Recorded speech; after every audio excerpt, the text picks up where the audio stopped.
Hey guys, welcome to today's episode. And we are so excited to have Scott Jelinek back. And he is the author of the book, The Slow Flip.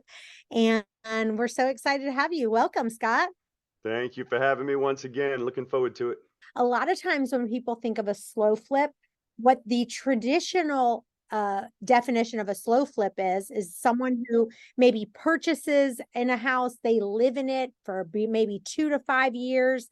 They do all the renovations and the repairs on their own. They take the time and then they have the intention of selling it for a profit. That is not what we're talking about. So, Scott, give us the definition of what you're talking about when we're talking about slow flips. So my definition is actually the only definition. The other people that might have put something out there, they make up what they want. But anyway, what we say is it's selling a house as slowly as possible for the fastest possible path to wealth. And I always try and specify that it is not the fastest path to a check. Wholesaling, or flipping a house is a lot faster to a check, but it's the fastest path to wealth. And by that, I mean more money coming in monthly than we have going out. And so we buy them and we sell them with long-term owner financing. And I know we've gone over it in the first two podcasts, but just the short version for you, Chantel. So, how much do you personally make per month now on all of these properties and all the things that you're making per month to kind of get people excited about doing this? So we're bringing in just under $100,000 a month right now from slow flips, but I have 178 of them now. And so there's a lot more room that it's going to grow over the next 5 years because they're all bought on 5-year mortgages. So right now I have about 90 that are free and clear. I have 20 more that come free and clear, 24 more this December. And then they're all sporadic, every month, every couple months, there's another one that gets paid off. So it's Okay, it's much bigger money than I did when I did rentals and when I'm flipping because it's passive. Every month on the first, we get paid again. awesome.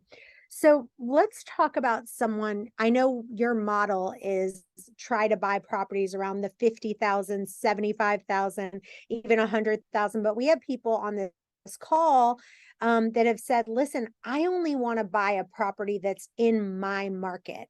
And, I had a guy in Montana that says, around me, the cheapest house you can possibly get is 150 to $175,000. So that makes sense to me, right? Like if someone says, I want to start this, but I want to start it local because I know my market, but the cheapest price I could get is maybe 200,000. How would you use your model? I know that's not your traditional of what Right. you really want, but let's say if someone does a 200,000 or a 300,000, that's the cheapest they can get. Walk us through what that looks like. So there's two sides to the slow flip, and that's the buy side and the sell side, right? And the buy side is where we buy them and buy them on 5-year mortgages to get them paid off, so there's no money out of pocket, and our tenant buyer pays it off in 5 years. The sell side is where we're selling it on a 30-year mortgage. We sell it for what I call super retail, and we sell it on a 30-year mortgage. You can do it with anything. Like I think I've told you, Chantel, my highest price house is 875,000, but that's not ideal because the ideal slow flip we want to have paid off in 5 years. So what I would tell that person, if they're in a market in Montana or Long Island, where I'm from, you can't buy anything under 500,000, is you can still do the sell side if you wanted to. If you basically wanted to be a landlord but didn't want the landlord headaches, you can still do the sell side.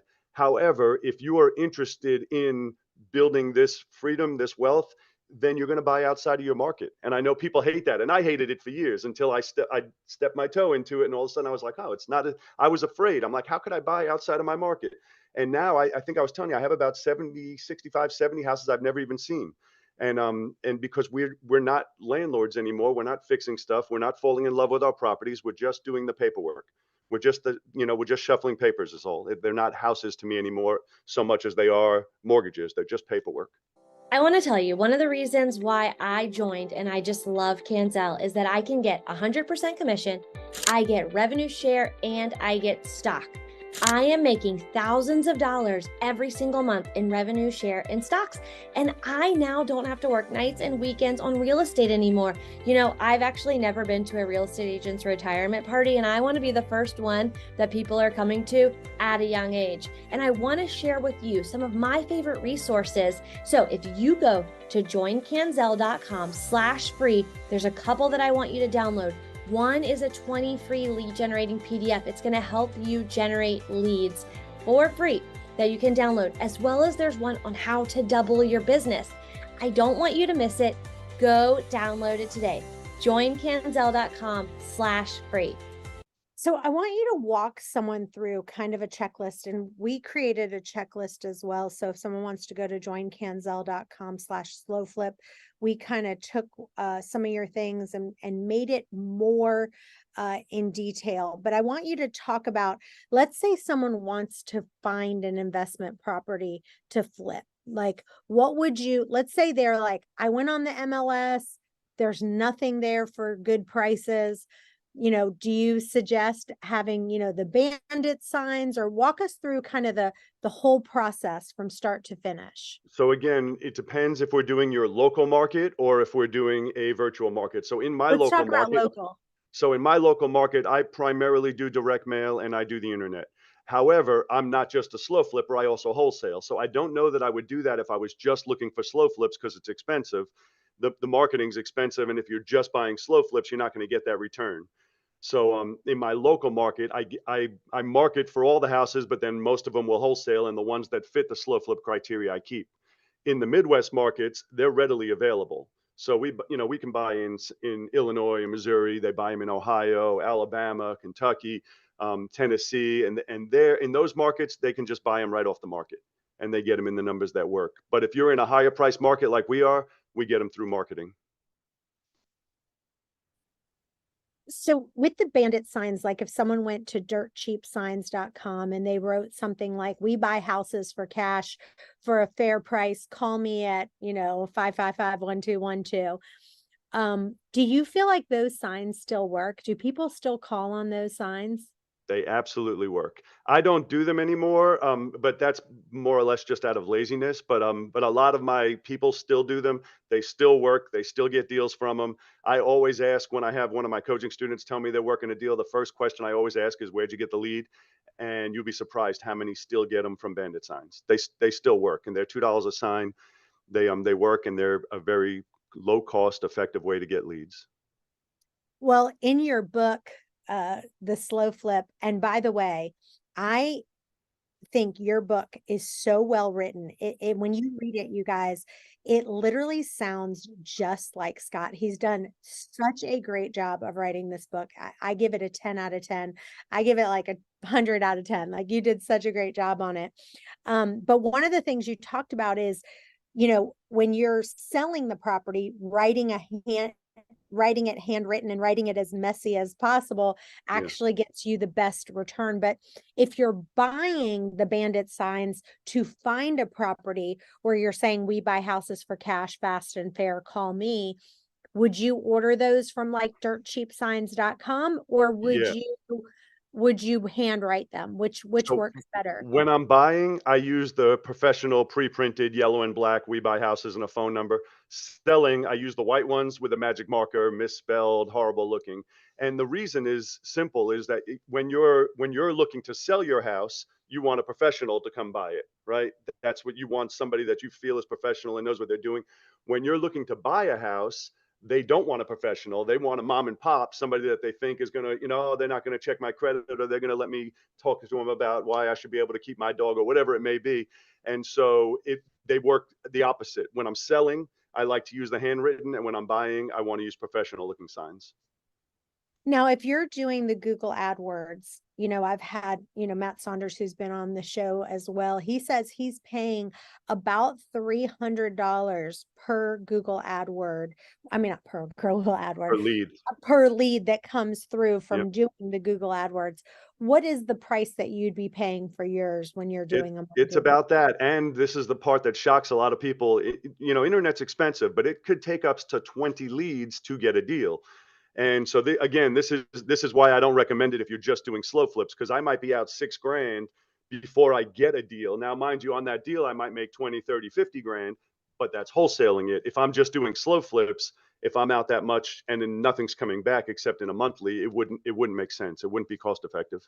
But it would make sense if someone was a real estate agent, because then they could go to them and say, all right, well, if you want it for cash, I can give you this, but Yep. we can also list it so they can get the Absolutely. As an agent, referral. everything changes because you always have that added backup. If they don't want to sell to you, if they do want to sell, just because they don't want to sell for your price, they can still sell on the open market. So as an agent, you have added things you can do to make value out of those leads.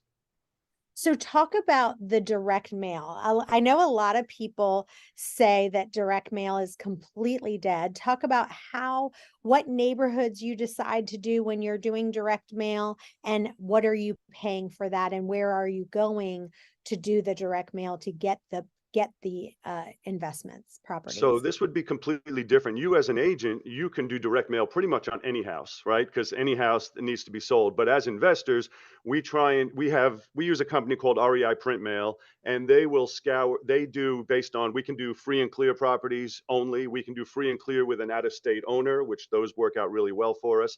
We can do ones that have tax liens on them because it's all public record. So we can only market to tax liens, only market to ones that have code violations.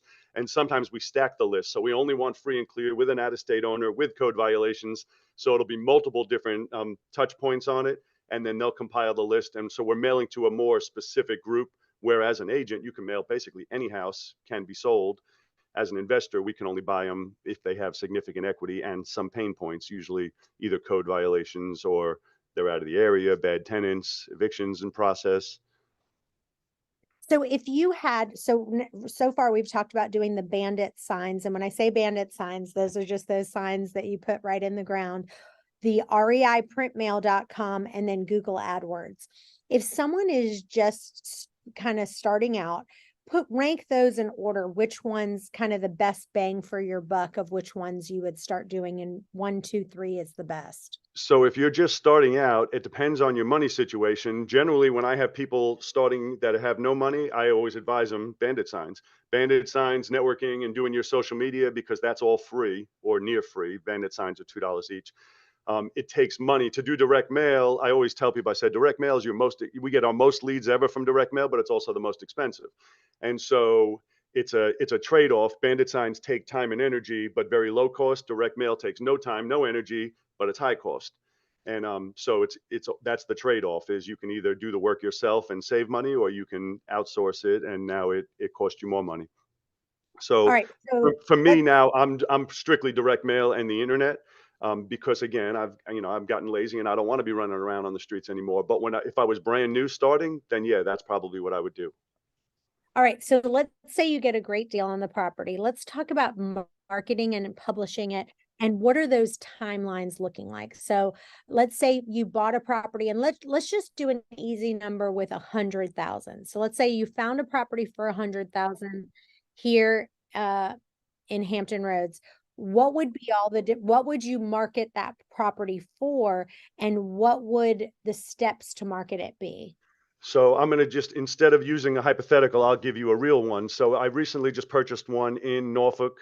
So it's in our local market in Norfolk, Virginia, and I paid $66,000 for it, which is more than I normally like to pay, but it's a good neighborhood and it's a good house.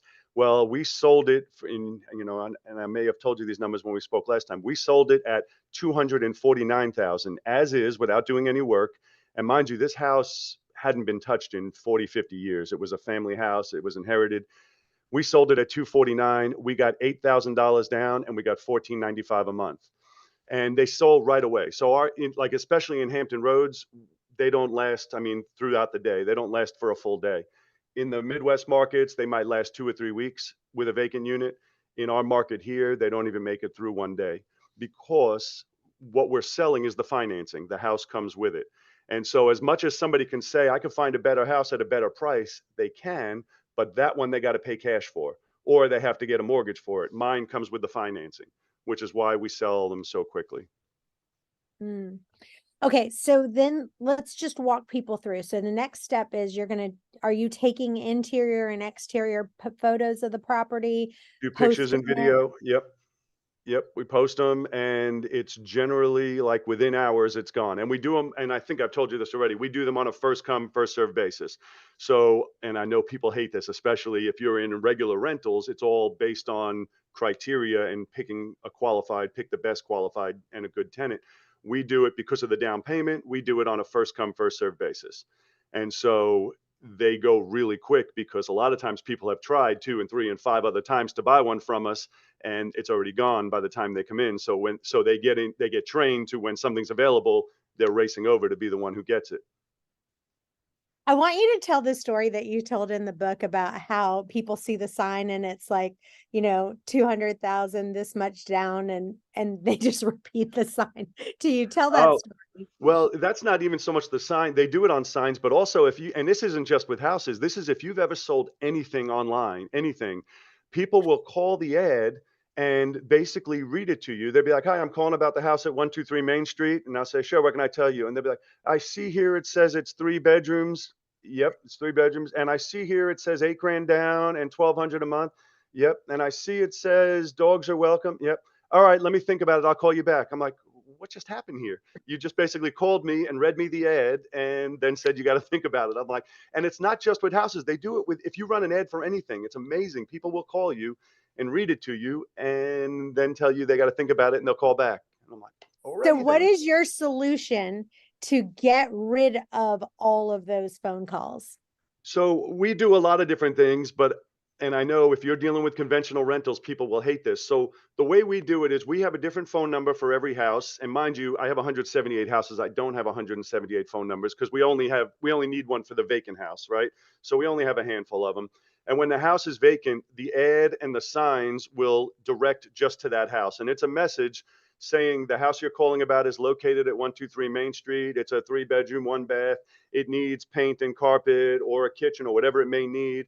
I'm selling it with owner financing with no money down, and I'm sorry, with 3,000 down, 875 a month, or whatever the numbers are. Feel free to walk around the property and look in the windows. And then if this looks like the house for you, then call me at, and then I give them another number, the Google Voice number. When they call that number, I ask them, "Had you already walked around the house and looked at it?" And if they tell me anything other than yes, I don't want any further conversation. Go look at the house first. And the reason is, and you guys know this being agents, people will literally set an appointment to go see it. And then when they show up, they'd be like, "Oh, no, I don't want to live in this neighborhood." And I'm like, "Well, you could have told me that before you drove out here to meet me, right? Go and look at it on your own first." So then when they call, so yes, I've seen it. When can I get inside? I tell them, "Listen, I'm available anytime. Just give me an hour's notice. If I can't make it, my next door neighbor has a key and they will let you in." And so then they call. I do that so that I'm watching for them when they say they're going to go. So then they say, "Okay, how's tomorrow at 1? Tomorrow's at 1's fine. Call me at noon." So when they call, they tell me I'm heading over there, and I tell them, "Okay, I'll see you at 1." And I never see them, mind you. Then when they get there, they say, "Oh, yeah, I'm at the house." I say, "Oh, well, I couldn't make it. My neighbor just stepped out, but since you're already here, I'm going to go ahead and give you the lockbox code and let you let yourself in." So I walk them through it. The code is 2008. I tell them how to open up the box, open the door, take all the time you need, put the key back in the box, spin the dial, and then give me a call as you're leaving. And I do this 100% every single time. I never meet my people until they're at the office to fill out paperwork. And I never tell them that they're self-showing themselves. People are like, "Oh, you're going to get robbed. They can kick in the walls. They can steal your appliances." Yes, they can. I've never had it happen. I've been doing this program since 2008. Not to say it couldn't happen tomorrow, but even if it did, it's well worth it for me. The thousands of hours I've saved would be worth it if someone stole my fridge or did something. And so I only ever actually meet them when they show up at the office with the money ready to do the paperwork. I don't actually meet people and show properties or do all that other stuff that I used to do. So explain what you're doing, because now what I've heard you say is, in our local market where you are, you're saying I can't find the deals. So now you're saying I'm going to Illinois and all these other places. How are you doing these same tactics if they can't even meet you to do the contract? How is that working out? So it's actually easier, because when we're in remote markets, well, there's a lot more to it than we can speak about in 10 minutes. But when we're in remote markets, they're readily available. So the first thing we do is we run what we call a ghost ad, which will run an ad for a similar house, similar price points, similar everything, just to gauge the response. And then if we're getting 30, 40, 100 responses on it, then we'll let them know, "Sorry, that one's not available, but I'll let you know as soon as we close on the next one." So now when we get our next one, we don't even have to run an ad. We have these 100 names we just respond to and say, "We have another one now on 123 Main Street," right? Well, then we'll have, you can get boots on the ground there. Generally, it costs me 100 and 150 bucks. We'll find somebody in a local real estate investor group in that market and say, "Hey, I need someone to go take pictures and video and put a lockbox on the house." So they'll do that part of it. That's it. Pictures, video, a lockbox. Then they're out of it. My rest of it's still done over the phone. And then we'll have a local attorney in that market who they go in to fill out the paperwork. So they'll fill out the paperwork at an attorney's office. We don't have to do that, but I do that because it gives a level of comfort to the buyer. So they're not mailing random money across the, because, there's a lot of scams in the world. And then they're going to feel like, well, this guy's not even here and he's telling me to send my money, and paperwork. So that's why we have a local attorney in every other market we're in who they'll And go how in much take are you paying for that attorney to do that usually? $250 typically. Because it's not a real closing. It's just, they basically just coming in to do an agreement for deed. And so they do it for $250. They also do our closings. That's really where they make their money, but they'll let our people come in and sign their $250. In Illinois, we pay a little bit more because in Illinois, they also have to be recorded. So we'll pay recording fees there, but it's not much more. Thank you for listening. If you enjoyed this episode, please subscribe, leave a rating and a review so we can get this out to more agents. And tune in next week for another power-packed episode. This is the Millionaire Real Estate Podcast.